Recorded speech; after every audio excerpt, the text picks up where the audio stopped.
Matrox VERO capture can work in environments where there is a broadcast control system that oversees the network, also known as SDN-based, as well as in environments where the receivers actively subscribe to sources.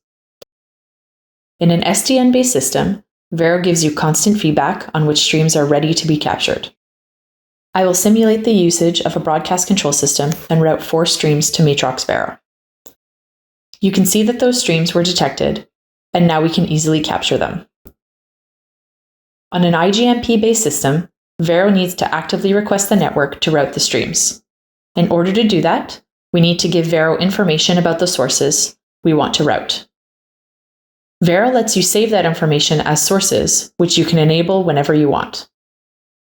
If I want to add a new source, I just need to press the Create Source button, enter the name, the address of the multicast group of the primary stream, and optionally, the address of the multicast group of the redundancy stream.